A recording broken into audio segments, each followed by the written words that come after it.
lost his leg, and we spent a lot of time with him. I mean, great with his mother, and it was really a very great thing. They do a phenomenal job. I just want to say, Walter Reed, I was there for 5-6 hours. You were there with me. But I took a full physical, and it came out perfecto, so that's good. And she's got me for a little longer. Would the U.S. be willing to pay for those facilities to be open if new ones were to be built? I'd do something. We'd help them out. Yeah, we help them. They're great facilities, very strong facilities, and they don't play games. I'd like to go a step further. I mean, I said it to Pam. I don't know what the laws are. We always have to obey the laws, but we also have homegrown criminals that push people into subways, that hit elderly ladies on the back of the head with a baseball bat when they're not looking, that are absolute monsters. I'd like to include them in the group of people to get them out of the country, but you'll have to be looking at the laws on that, Steve, okay? How essential is it for you guys to be locking up these prisoners? And do you think more presidents should follow suit like you guys as far as taking a hard stance on crime in the United States? Well, I do. I think everybody has to. The president said it better than anybody. He said, you know, you have liberty and you have liberty, but to have liberty, not everybody is going to be good. And, you know, some are bad because they're sick. They're mentally deranged. They're bad. Why do you think then you have to take them, if you're going to have a country, you're going to have to take those people out. And we've been doing that. But this was like an unforced error, they would call it, where we had people that may hate our country, or maybe they're just stupid people. I think they're probably stupid people more so. A lot of people said they did it for the vote. But I did better with Hispanic people than they did, because they always use Hispanic. I did better. You people love me. I saw my poll numbers in your country up through the roof, right? 91%. Some people think they do it for the vote. But they don't have to do it for the vote. They cheat, you know, they're professional cheaters. That's about the only thing they do well. So we just have had a great relationship, and it's become bigger because of a strange thing that happened. You know, I came back, we had no war in Ukraine, we had no October 7th, Middle East problem, we had nothing, we had no inflation, we didn't have the Afghanistan, most embarrassing moment in the history of our country, the Afghanistan, not withdrawing, because I would have been, you know, I had it all set to bring people out with dignity and pride. That was the worst, most embarrassing moment in the history of our country, Afghanistan. We didn't have any of that. You wouldn't have had the war with Russia and Ukraine. You wouldn't have had the Middle East problem because Iran was broke. They had no money because we had secondary sanctions on and lots of other sanctions. And now every single thing, a problem with Iran, but I'll solve that problem. That's almost an easy one. We got to solve a war that should have never started, Ukraine and Russia, and we'll get that solved. And we have to solve problems, and we already solved inflation. You know, if you look at the numbers are incredible, actually.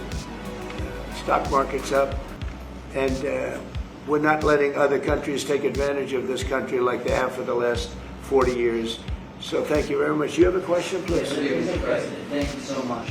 You scored another major investment win this morning when NVIDIA pledged to build AI supercomputer, the first time ever, right here in the United States. Thank you. Now that's a question I like.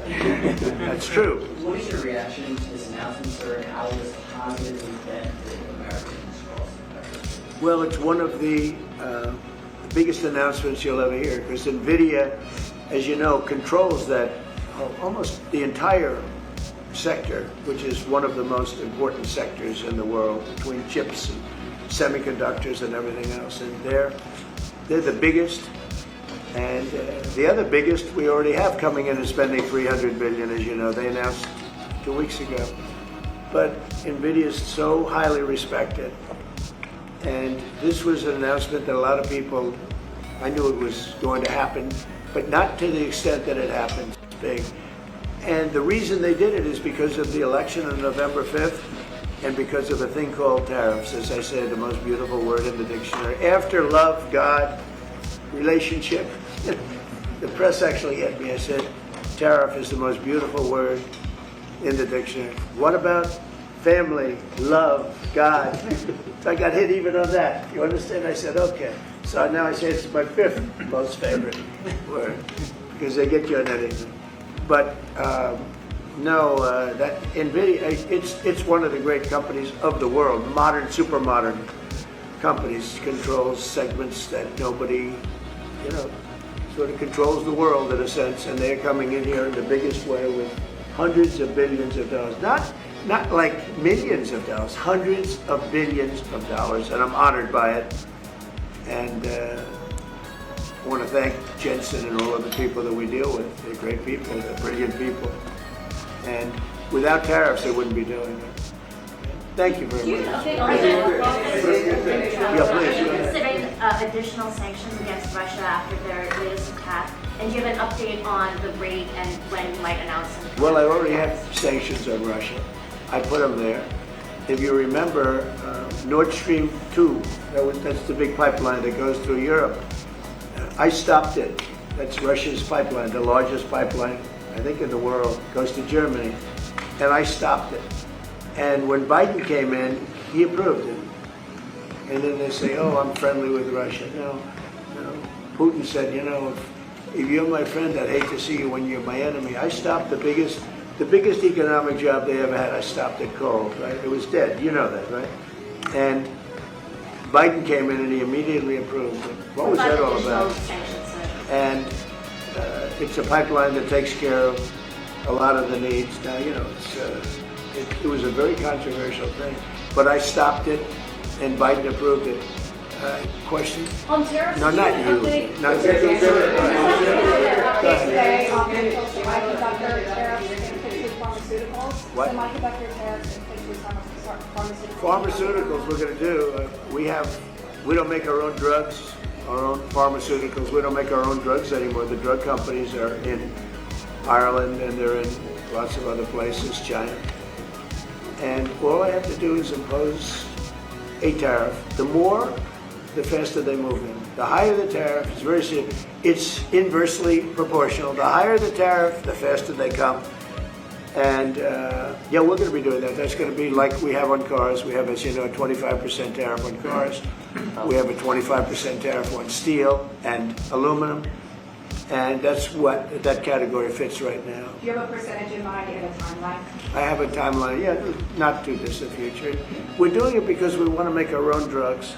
We're doing it because we want to make our own steel and aluminum, lumber, other things. And they're all coming in. We have record numbers, $7 trillion. Since I announced, a month and a half ago, since I came in, we have over $7 trillion being invested in the country. We didn't have $1 trillion. We didn't have $500 billion for some of these guys. I didn't know what the hell they were doing. So we have the largest investment that we've ever heard of, and we're only 2 months in. And that'll continue at levels that you've never seen before. It's going to happen. And even the stock market's up today. We also, a lot of people didn't say it the way it was. We had the largest gain in the stock market in history on every single category last week. That was a nice game because we're getting little. Because people didn't understand the power of our country economically if you use it right. Do you have something to say on that, JD? Yes, sir. I mean, look, for 40 years we have lost manufacturing capacity. Workers have seen their wages stagnate. And some of the most critical things that we need, from the pharmaceuticals, the drugs that we give to our children, the antibiotics that we give to our kids, to the weapons that we actually need to fight a war, if God forbid we had to fight a war, we don't make enough of that stuff. And so President Trump ran explicitly on changing that.